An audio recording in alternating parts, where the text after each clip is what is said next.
Hello दोस्तों, आज हम लेकर आ गए हैं रासायन विज्ञान का पहला चैप्टर, जिसमें है रासायनिक अभिक्रिया व समीकरण। तो इस चैप्टर में हम पढ़ेंगे रासायनिक अभिक्रियाएं कितने प्रकार की होती हैं और किस अभिक्रिया को हम रासायनिक अभिक्रिया कहते हैं। साथ ही ये भी पढ़ेंगे कि रासायनिक समीकरण हम किसे कहते हैं और रासायनिक समीकरण को संतुलित किस तरह किया जाता है। ये भी हम उदाहरणों में साथ साथ लेकर चलेंगे। तो आप ध्यान से देखिए। चलते हैं हम। सबसे पहले हम पढ़ते हैं रासायनिक अभिक्रिया। रासायनिक अभिक्रिया कौन सी होती है, कितने प्रकार की होती हैं। तो रासायनिक अभिक्रिया हम उसे कहते हैं वे क्रियाएं जिनमें पदार्थों के संगठन, गुणों तथा संरचना में परिवर्तन होता है। उन अभिक्रियाओं को हम बोलते हैं रासायनिक अभिक्रिया। अब ये किस तरीके से होती है, देखो। ये हमारे पास जो है एक जल का अणु है। ये जो हमें दिखाई दे रहा है ये जल का अणु है। ये पेन चेंज करना पड़ेगा। ये जल का अणु है। जब हम ये जो जल का अणु टूटता है, जल के दो अणु हैं। जब ये जल के अणु टूटते हैं तो ये एक तो हाइड्रोजन में टूटते हैं और दूसरे ऑक्सीजन में। अगर हम जल की बात करें तो जल एक क्या है, जल एक द्रव है। क्या है?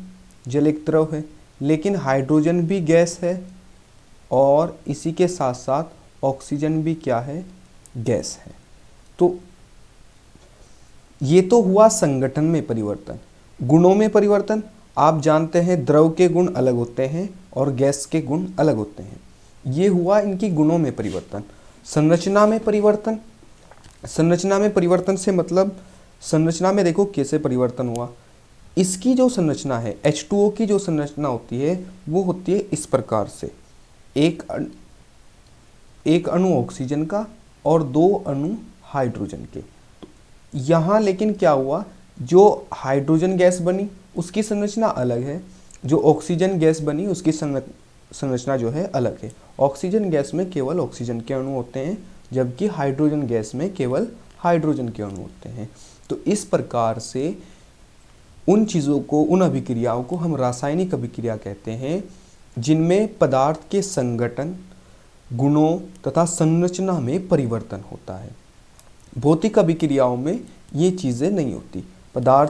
भौतिक अभिक्रिया क्या होती है, उनमें पदार्थ के जो गुण होते हैं उनमें पूरी तरह परिवर्तित नहीं होते, लेकिन उनमें संरचना बदल सकती है लेकिन गुण नहीं बदलते। वो कहीं ना कहीं वही गुण दर्शाता है। जैसे अगर हम बात करें, ये वाटर है, पानी है। पानी की अगर हम बात करें तो H2O इसका फॉर्मूला होता है। अगर हम बात करें इसके वाष्प के रूप में तब भी ये H2O ही रहेगा। अगर हम बात करें इसके बर्फ के रूप में तब भी ये H2O ही रहेगा। तो इस प्रकार की जो क्रियाएं होती हैं वो भौतिक क्रियाएं होती हैं जिनमें गुणों में परिवर्तन नहीं होता, लेकिन रासायनिक क्रियाओं में पदार्थ के गुणों में क्या होता है, परिवर्तन होता है। अब हम चलते हैं परिवर्तन की ओर। देखो, परिवर्तन दो प्रकार के होते हैं। पहला होता है भौतिक परिवर्तन, दूसरा होता है रासायनिक परिवर्तन। भौतिक परिवर्तन कैसे होते हैं? भौतिक परिवर्तन वे परिवर्तन होते हैं जिन्हें हम वापस प्राप्त नहीं कर सकते, या एक तरीके से कह लें, देखो लकड़ी का जलना, जिन्हें हम वापस प्राप्त कर सकते हैं वो भौतिक परिवर्तन होते हैं, और जिन्हें वापस प्राप्त नहीं कर सकते वो रासायनिक परिवर्तन होते हैं। देखिए, हमने मोम को पिघाला, तो मोम को पिघालने के बाद वो किस चीज़ में बदलेगा, तरल अवस्था में बदलेगा। हम उसे जमा कर फिर से मोम प्राप्त कर सकते हैं, ये एक भौतिक परिवर्तन है, जबकि केमिकल चेंज इससे अलग होता है। इसी प्रकार से अलग अलग क्रियाएं होती हैं जो भौतिक और रासायनिक परिवर्तन को बताती हैं। इससे आगे चलते हैं हम। रासायनिक समीकरण। देखो, रासायनिक समीकरण क्या होती है? प्रतीकों और अणुसूत्रों द्वारा रासायनिक अभिक्रिया को संक्षेप में लिखने की से प्राप्त समीकरण को रासायनिक समीकरण कहते हैं। जैसे हमें किसी ने कहा कि हमने, देखो ये जल के अणु थे और ये जल के अणु जब टूटे थे तो हाइड्रोजन और ऑक्सीजन बनाया था। तो हमने जल के लिए जो फॉर्मूला यूज किया हुआ है वो H2O है। आप सभी जानते हैं जल का जो फॉर्मूला होता है वो H2O होता है। जल के लिए जो संकेत यूज होता है इसे बोलते हैं संकेत। क्या बोलते हैं? संकेत इसे हम बोलते हैं। जबकि हाइड्रोजन के लिए कौन सा संकेत यूज होता है? H2। ये हाइड्रोजन गैस के लिए यूज होता है, ये भी संकेत है। ऑक्सीजन के लिए कौन सा यूज होता है? O2। इसी प्रकार से अगर हम लोहे की बात करें तो लोहे के लिए Fe यूज होता है। अगर हम कॉपर की बात करें तो कॉपर के लिए Cu यूज होता है। ये सभी क्या हैं? ये सभी संकेत हैं। जब रासायनिक अभिक्रिया को कोई भी रासायनिक अभिक्रिया है उसे हम क्या करते हैं?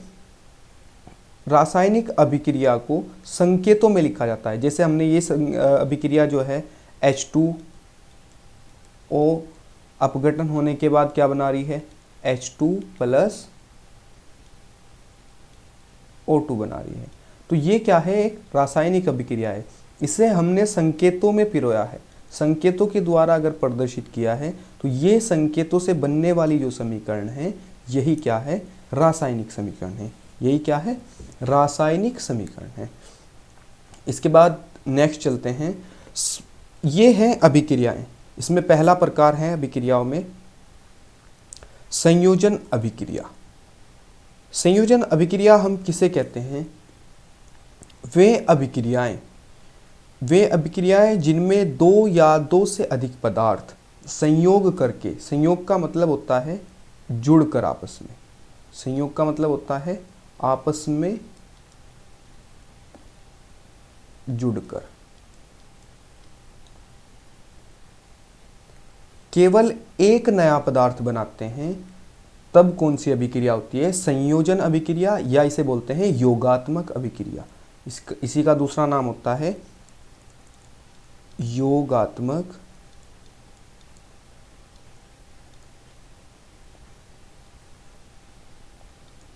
अभिक्रिया।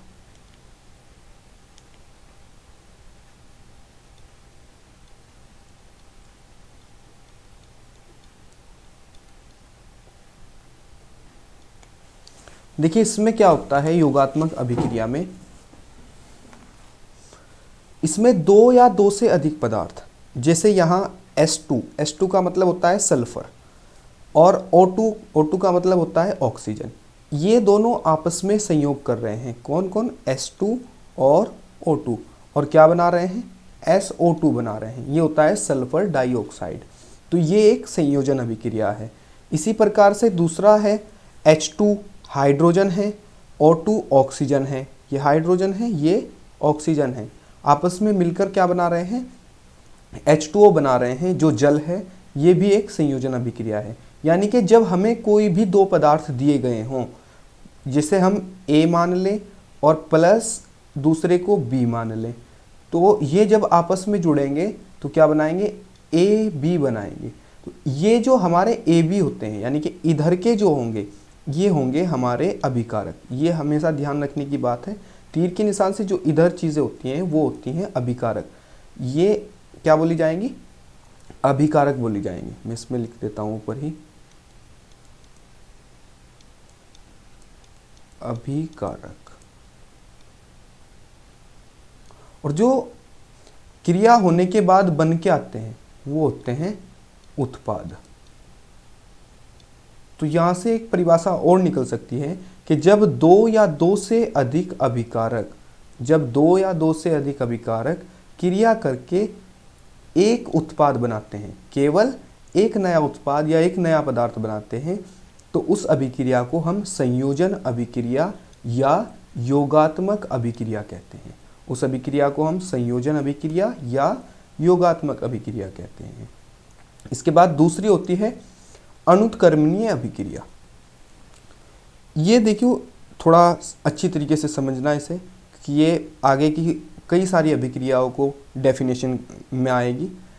अनुत्क्रमणीय अभिक्रिया कौन सी होती है? वह अभिक्रियाएं जो केवल एक दिशा में संपन्न हो सकती हैं, वो कौन सी होती हैं? अनुत्क्रमणीय अभिक्रिया होती है। यानी कि जिन्हें बाद में हम चेंज नहीं कर सकते या वापस नहीं ला सकते आसानी से, वो अनुत्क्रमणीय अभिक्रिया होती हैं, अगर आसान भाषा में हम कहें। देखो क्या होता है, अगर हम सोडियम को, ये Na है, सोडियम है, ये है H2O, अगर हम सोडियम को H2O यानी कि जल में घोल दें तो जो हमें प्राप्त होगा वो NaOH और H2 गैस प्राप्त होती है। ये अभिक्रिया जो है ये एक, क्योंकि सोडियम एक धातु है, धातु की जल से क्रिया को भी दर्शाती है। धातु की जल से क्रिया करने पर हाइड्रोजन गैस या हाइड्रोजन गैस प्राप्त होती है और धात्विक हाइड्रोक्साइड बनता है। तो H2O या OH सॉरी इसके साथ जुड़ रहा है सोडियम के, तो ये सोडियम हाइड्रोक्साइड है और ये हाइड्रोजन गैस है। जब हम ये ऐसी अभिक्रिया को पढ़ते हैं जिन्हें हम, जो केवल एक दिशा में चलती है, यानी कि उत्पाद और उत्पाद जब क्रिया करेंगे आपस में, सॉरी अभिकारक जब आपस में क्रिया करेंगे तो क्या बनेगा, उत्पाद बनेगा। ये उत्पाद वापसी से किस में चेंज नहीं होता, अभिकारकों में चेंज नहीं होता। तो ऐसी अभिक्रिया को हम अनुत्क्रमणीय अभिक्रिया कहते हैं, यानी कि जो केवल एक दिशा में चलती हो। इसी प्रकार से NaCl की क्रिया जब सिल्वर नाइट्रेट के साथ कराते हैं, NaCl का नाम होता है सोडियम क्लोराइड। साधारण नमक का भी ये सूत्र है, आप लिख सकते हैं, ये सूत्र है साधारण नमक का।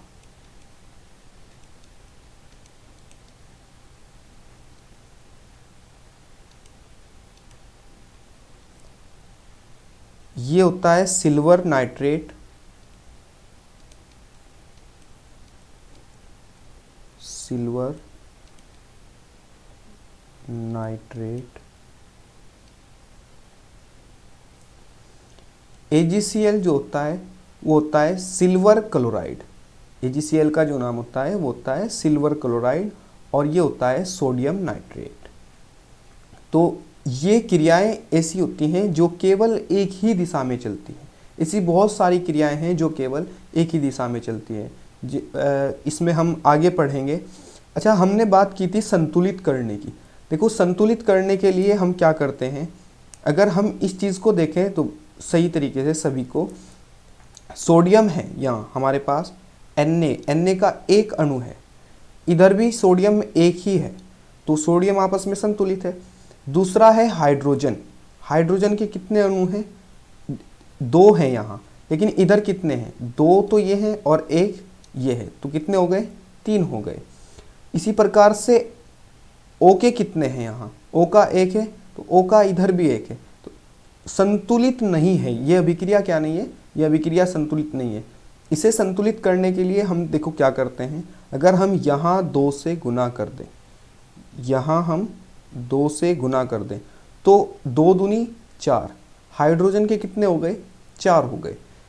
अब हमें हाइड्रोजन के इधर भी 4 करने हैं, तो यहाँ भी अगर हम 2 से गुना कर दें तो 2 तो ये हो गए हाइड्रोजन के, क्योंकि जो सामने लगेगा वो सभी को गुना करता है, जितने भी उसके सामने होते हैं वो सभी को गुना करता है। सोडियम भी 2 हो गए यहाँ, ऑक्सीजन भी 2 हो गए और हाइड्रोजन भी 2 हो गए। तो 2 हाइड्रोजन तो यहाँ हो गए और 2 ये हैं, तो हाइड्रोजन के हमारे पूरे हो गए दोनों साइड 4। लेकिन ऑक्सीजन के इधर 2 हो गए और इधर भी कितने हो गए, 2 हो गए। इसी प्रकार से सोडियम के कितने हो गए, 2 हो गए, और यहाँ सोडियम का कितना है, 1 है। तो इस सोडियम को भी हम किससे गुना करेंगे, इस सोडियम को भी हम 2 से गुना करेंगे। तो ये इस प्रकार से अभिक्रिया संतुलित होती है। इसी प्रकार से हम इसे देखते हैं नेक्स्ट अभिक्रिया को। Na सोडियम है, सोडियम का 1 अणु है, इधर देखते हैं सोडियम का 1 अणु है, ठीक है। इसी प्रकार Cl है, क्लोरीन होता है, क्लोराइड जब किसी के साथ जुड़ता है तो क्लोराइड बोला जाता है, सोडियम क्लोराइड है यहाँ। Cl का इधर भी 1 है और इधर भी देखिए 1 ही है। इसी प्रकार से Ag का, यानी कि जिसे हम सिल्वर बोलते हैं, चांदी का जो संकेत होता है, इसका यहाँ भी 1 अणु है और यहाँ भी 1 ही है।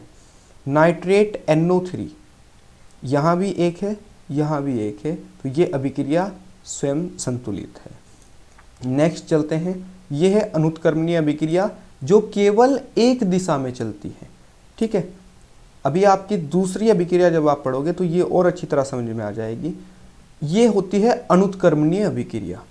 अनुत्क्रमणीय अभिक्रिया में क्या होता है, वे अभिक्रियाएं जो समान परिस्थितियों में, जो समान परिस्थितियों में दोनों दिशाओं में चल सकती हैं क्या कहलाती हैं? अनुत्क्रमणीय अभिक्रिया कहलाती हैं।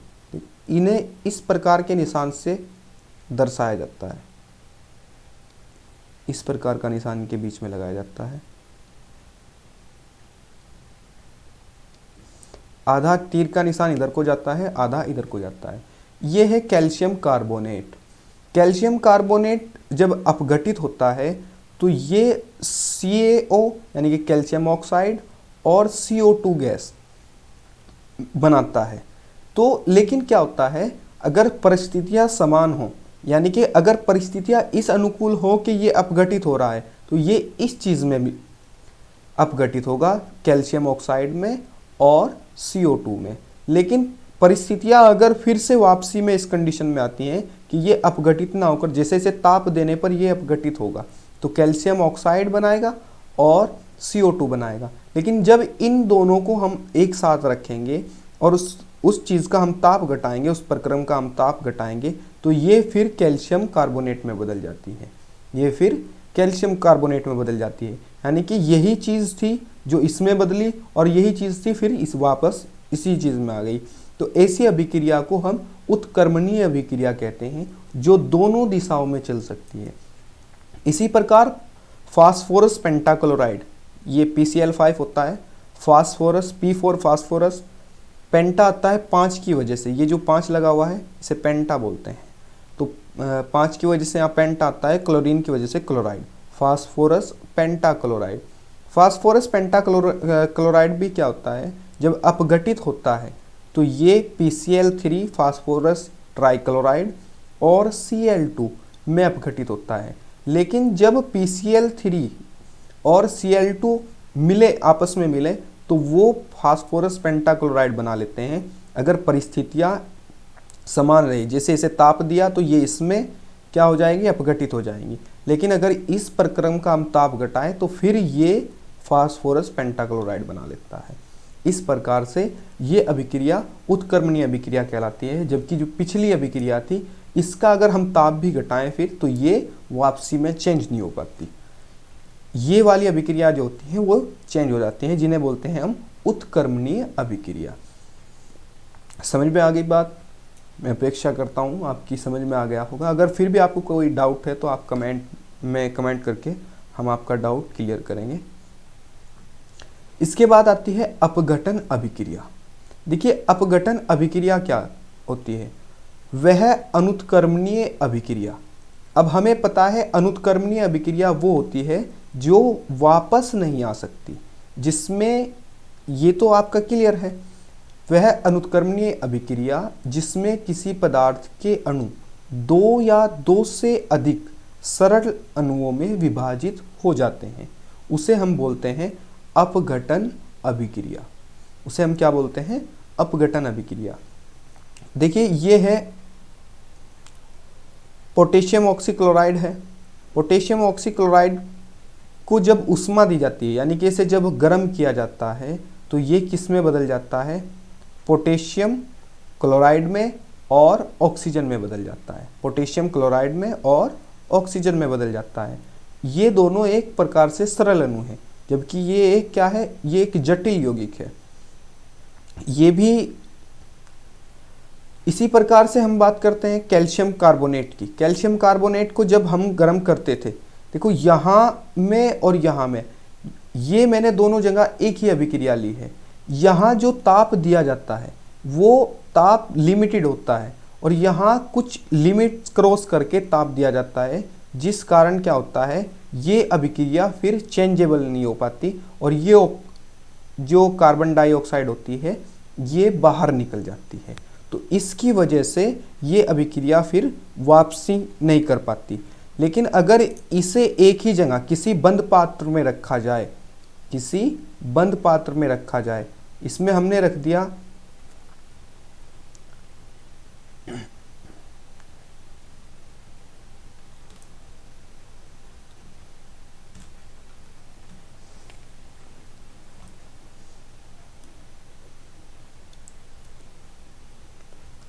यहाँ हमारे पास कोई पात्र है इस प्रकार का,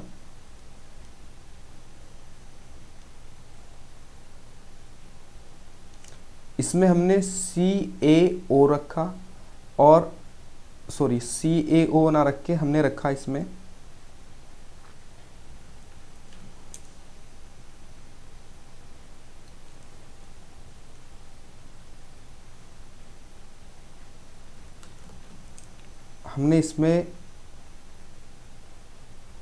CaCO3 को रखा।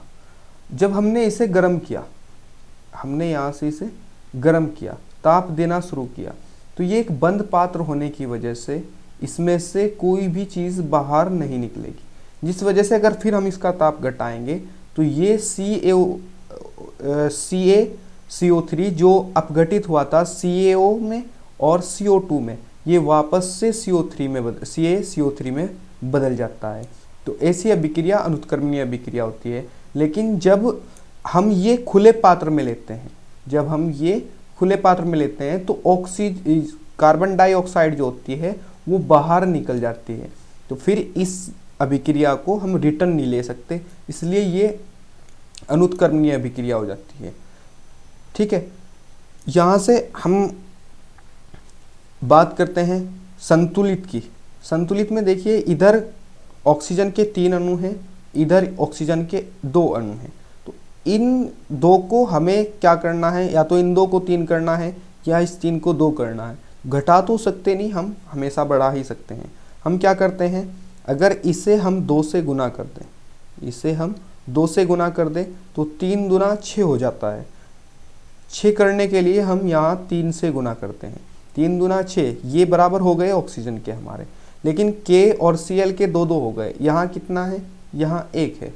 इसे 2 करने के लिए हम इसे भी 2 से गुना करते हैं।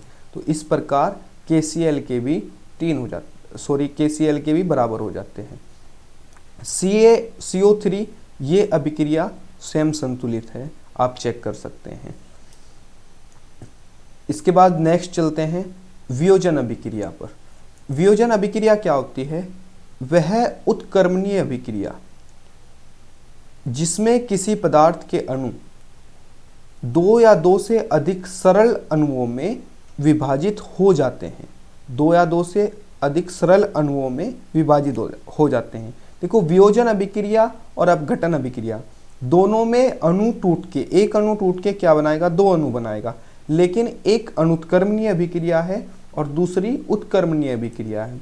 ये जब उत्क्रमणीय अभिक्रिया की बात आती है तो हम इसे इस प्रकार दर्शाएंगे, इस प्रकार का तीर का निशान लगेगा इसके बीच में।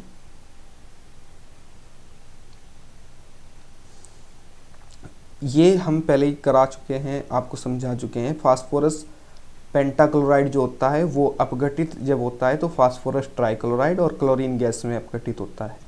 इसी प्रकार से NH4Cl ये होता है अमोनियम क्लोराइड, इसे बोलते हैं अमोनियम क्लोराइड। ये अमोनियम क्लोराइड अपघटित जब होता है तो NH3 और HCl में अपघटित होता है। अगर पात्र बंद हो या इसे फिर HCl प्रोवाइड कराया जाए समान परिस्थितियों में, ऐसी ही परिस्थितियों में, तो ये फिर NH4Cl में बदल जाता है। तो ऐसी अभिक्रिया को हम वियोजन अभिक्रिया कहते हैं। इसके बाद चलते हैं द्विवीय विस्थापन अभिक्रिया। द्विवीय विस्थापन अभिक्रिया में देखो क्या होता है, अगर हम एक को मान लें, सबसे पहले यहाँ से आप समझिए A, दूसरा मान लें C, प्लस हम रखते हैं B और D। बनना क्या है, देखो यहाँ क्या होता है, A के साथ हमें पता है A के बाद B आता है, यानी कि A और B का एक कॉम्बिनेशन होता है। तो लेकिन ये A के साथ C है, तो ये A क्या करता है, इस C को अपने पास से हटाता है और A B ले लेता है, प्लस ये C के साथ D पहुंचता है, क्योंकि C और D का कॉम्बिनेशन होता है, तो C और D आ जाता है। तो कुछ इसी प्रकार ऐसा ही कुछ इस अभिक्रिया में होता है। इसमें क्या होता है, जो अधिक सक्रिय अणु होता है वो दूसरे सक्रिय अणु को अपने साथ ले लेता है। जैसे Ag है और NO3 है, तो AgNO3 की जब हम क्रिया NaCl से कराते हैं, इसका नाम सिल्वर नाइट्रेट होता है, मैंने पीछे भी बताया था, और ये होता है सोडियम क्लोराइड। तो AgNO3 की क्रिया जब हम NaCl से कराते हैं तो ये Ag जो होता है, क्योंकि ये अभिक्रिया वह अभिक्रिया है जिसमें आयनों का अथवा अन्य घटकों का क्या होता है, आदान प्रदान होता है, अदला बदली होती है। वो क्या होती है, द्विविस्थापन अभिक्रिया होती है। Ag के पास प्लस चार्ज होता है, NO3 के पास माइनस चार्ज होता है, Na के पास प्लस चार्ज होता है, Cl के पास माइनस चार्ज होता है। तो प्लस वाला माइनस वाले को अपने साथ ले जाएगा और AgCl बनाता है। इसी प्रकार माइनस वाला जो है प्लस वाले को अपने साथ ले जाएगा और NaNO3 बनाएगा। इसी प्रकार से दूसरी अभिक्रिया भी है Na2SO4, इसे सोडियम सल्फेट बोलते हैं, BaCl2 इसे बेरिलियम क्लोराइड बोलते हैं। तो ये क्या बनाता है, बेरियम सल्फेट बनाता है और NaCl बनाता है। क्या बनाता है, NaCl यानी कि सोडियम क्लोराइड बनाता है। बात अगर हम करें संतुलन की, तो ये तो पहले ही संतुलित है, आप चेक करिए। ये संतुलित नहीं है, इसे हम संतुलित करते हैं। देखिए Na के इधर 2 अणु हैं और इधर कितने हैं, 1 अणु है। तो इसे अगर हम 2 से यहाँ गुना कर दें तो Na के यहाँ 2 हो जाते हैं। इधर Ba का 1 है, Ba का इधर भी 1 है, SO4 का 1 है, इधर भी SO4 का 1 है, लेकिन Cl के 2 हैं। 2 गुना करने पर यहाँ भी Cl के 2 हो जाते हैं। तो इस तरीके से ये अभिक्रिया भी संतुलित हो जाती है। उम्मीद है आपकी ये भी समझ में आ गई होगी। एक बार और समझे। देखो एक तो A है, A के साथ अगर C है, B के साथ D है, तो क्या करना होता है, ये A जाता है B के साथ में, ये C जाता है D के साथ में। तो कुछ इसी प्रकार इस अभिक्रिया में भी देखिए अदला बदली हुई है, एक दूसरे में क्या हुआ है, चेंजिंग हुई है।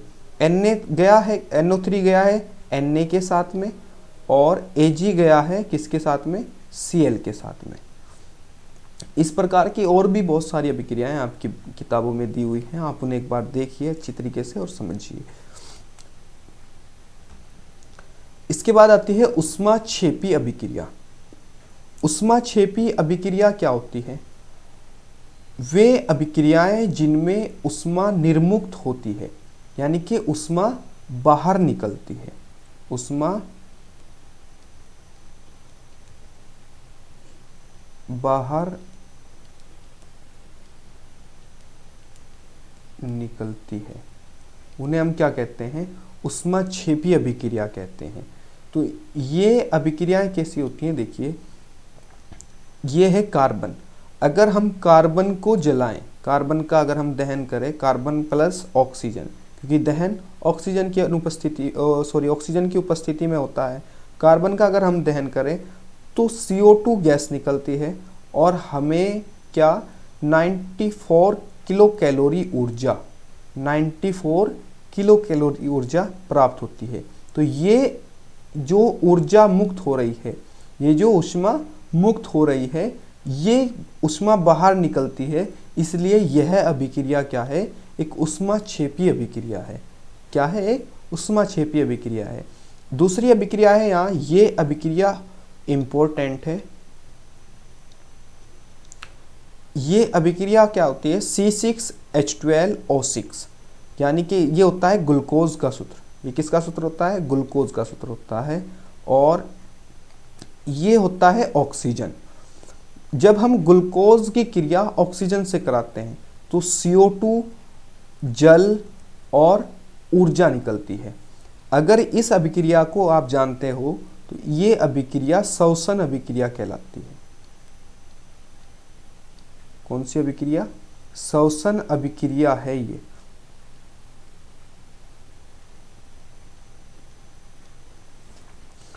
श्वसन अभिक्रिया में क्या होता है, जब ग्लूकोज का ऑक्सीकरण होता है तो उससे ऊर्जा प्राप्त होती है। ये ऊर्जा हमारे शरीर में ATP के रूप में प्राप्त होती है।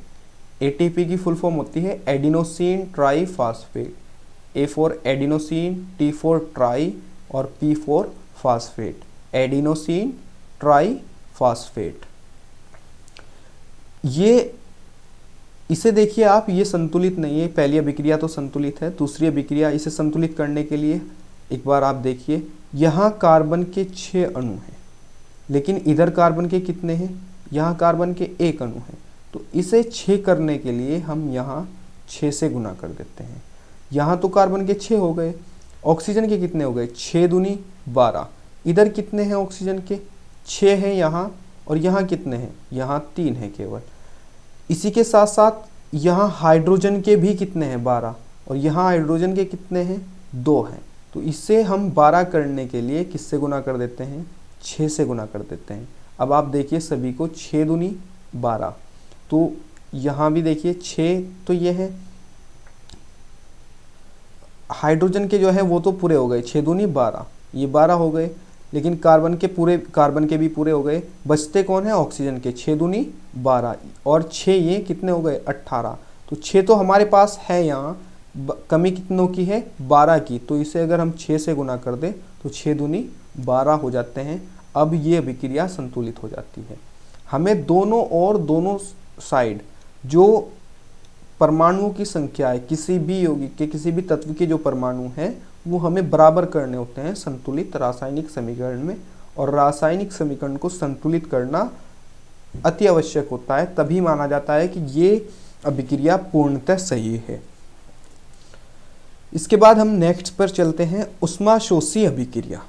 देखो, ऊष्माक्षेपी अभिक्रिया में तो ऊर्जा मुक्त हो रही थी, लेकिन ऊष्माशोषी अभिक्रिया जो होती है उसमें ऊर्जा अवशोषित होती है। यानी कि वे अभिक्रियाएं जो ऊष्मा लेने के बाद पूरी होती हैं, जिन्हें बिना ऊष्मा के पूरा नहीं किया जा सकता, बिना ऊष्मा दिए, उन्हें बोलते हैं हम ऊष्माशोषी अभिक्रिया। ऊष्माशोषी अभिक्रिया में क्या होता है, हम इस अभिक्रिया को पूर्ण करने के लिए कुछ ना कुछ ऊष्मा बाहर से देनी पड़ती है। वो किस रूप में दे सकते हैं हम, वो गर्म करने के यानी कि ताप के रूप में देते हैं, या अदर ज़्यादातर तो ताप ही के रूप में दी जाती है, या बहुत सी अभिक्रियाएं अलग अलग रूप से ऊष्मा को प्राप्त करती हैं, जैसे सनलाइट के रूप में ऊष्मा ले लेती हैं और फिर होती हैं। तो इस प्रकार से अभिक्रिया जो होती हैं वो कुछ ना कुछ ऊष्मा अवशोषित करके तब पूर्ण होती है, या वायुमंडल में जो ऊष्मा है उसे अवशोषित कर लेती है। तो ये N2 है, नाइट्रोजन गैस है। नाइट्रोजन गैस जब ऑक्सीजन से क्रिया करती है तो इससे 42 कैलोरी ऊर्जा की आवश्यकता होती है नाइट्रोजन के एक अणु को ऑक्सीजन के एक अणु से जोड़ने के लिए। और जुड़ने के बाद ये जो बनता है वो बनता है NO, जिसे बोलते हैं हम नाइट्रोजन ऑक्साइड, जिसे बोलते हैं हम नाइट्रोजन ऑक्साइड। ये अभिक्रिया संतुलित नहीं थी, इसलिए इसे 2 से यहाँ गुना कर दी, क्योंकि 2 इधर नाइट्रोजन के 2 हैं, इधर भी 2 होने के लिए ऑक्सीजन के भी 2 हैं, तो 2 से गुना कर दी, अब ये संतुलित है। इसी प्रकार से हम कार्बन का जब जल से क्रिया कराते हैं तो इसे 131.4 किलो कैलोरी ऊर्जा की आवश्यकता होती है, ऊष्मा की आवश्यकता होती है। तो ये कुछ ना कुछ ऊष्मा अवशोषित करती हैं। जो कौन सी अभिक्रिया होती है, ऊष्माशोषी अभिक्रियाएं, या ये कह लो कि ऐसी अभिक्रियाएं जिनमें ऊष्मा अवशोषित होती है वो क्या कहलाती हैं, ऊष्माशोषी अभिक्रिया कहलाती हैं। इसमें एक और उदाहरण आता है, वो इम्पोर्टेंट उदाहरण है, जिसे बोलते हैं प्रकाश संश्लेषण अभिक्रिया। लिख देता हूं, प्रकाश संश्लेषण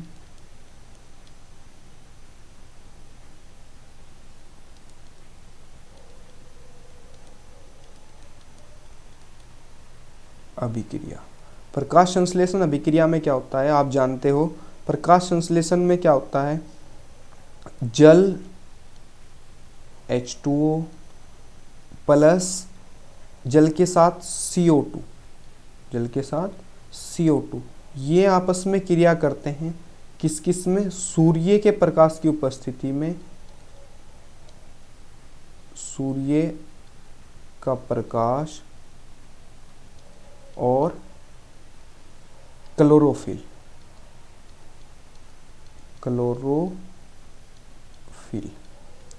सूर्य का प्रकाश और क्लोरोफिल की उपस्थिति में H2O और H2O और CO2, जल और कार्बन डाइऑक्साइड, जल और कार्बन डाइऑक्साइड क्रिया करते हैं और फिर क्या बनाते हैं, C6 H12O6 plus O2 gas बाहर निकालते हैं, प्लस O2 गैस बाहर निकालते हैं। ये भी एक इम्पोर्टेंट अभिक्रिया है। ये अभिक्रिया, अगर इस अभिक्रिया को आप देखें तो ये इस अभिक्रिया की उल्टी अभिक्रिया है। ये श्वसन अभिक्रिया है। कौन सी अभिक्रिया है? श्वसन अभिक्रिया है। और ये वाली अभिक्रिया को बोलते हैं प्रकाश संश्लेषण। जो पेड़ पौधे भोजन बनाते हैं तो ये वाली अभिक्रिया उनमें होती है। इसे संतुलित करने के लिए हम क्या करते हैं, वही मेथड इसमें अप्लाई होता है। C6H12O6, C के कितने हैं? 6 हैं। यहाँ कितना है? 1 है। तो इसे 6 करने के लिए 6 से गुना कर दी। इसके बाद हम हाइड्रोजन के देखते हैं। हाइड्रोजन के यहाँ कितने हैं? 12 हैं। यहाँ कितने हैं? 2 हैं। इन्हें 12 करने के लिए हमने 6 से गुना कर दी। अब हाइड्रोजन के और कार्बन के तो बराबर हो गए। ऑक्सीजन के देखते हैं। ऑक्सीजन के कितने हैं? 6 तो ये हैं और 6 दूनी 12 ये हैं, तो 18 हैं। 18 में यहाँ 6 तो हैं, 2 ये हैं, 8 हैं। तो हमें इन्हें 18 करने के लिए इससे हम कितने से गुना कर देते हैं? 6 से गुना कर देते हैं। अब आप देखिए सबके बराबर हो गए। कार्बन के 6 हैं, यहाँ कार्बन के 6 हैं। हाइड्रोजन के कितने हैं? 12 हैं। हाइड्रोजन के 6 दूनी 12 हैं। यहाँ कितने? ऑक्सीजन के 6 हैं, तो यहाँ भी ऑक्सीजन के कितने हैं? 6 तो ये हैं और 6 दूनी 12 यानी कि 18 हैं।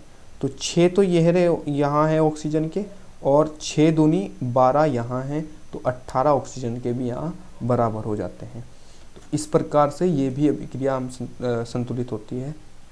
इसके बाद नेक्स्ट चलते हैं, उपचयन और अपचयन अभिक्रिया। ये भी एक इम्पोर्टेंट अभिक्रिया है, उपचयन और अपचयन अभिक्रिया। देखो उपचयन अभिक्रिया क्या होती है और अपचयन अभिक्रिया क्या होती है। वह अभिक्रिया जिसमें ऑक्सीजन की वृद्धि होती है उपचयन अभिक्रिया कहलाती है, या यही अभिक्रिया, इस अभिक्रिया को ही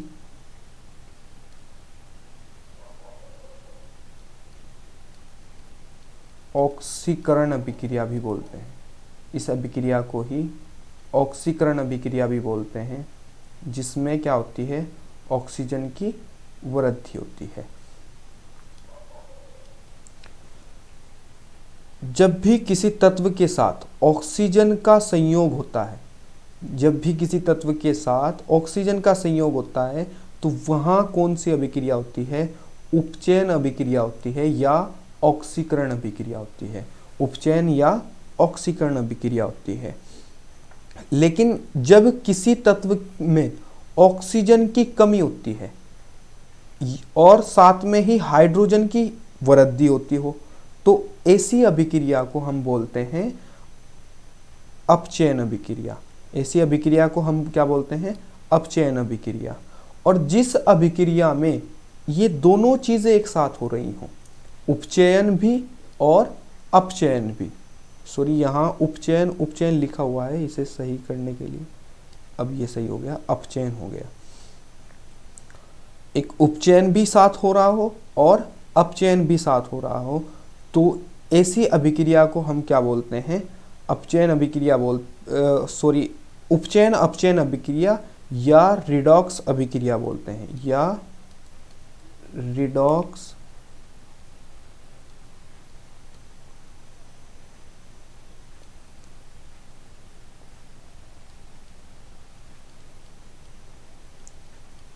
अभिक्रिया बोलते हैं।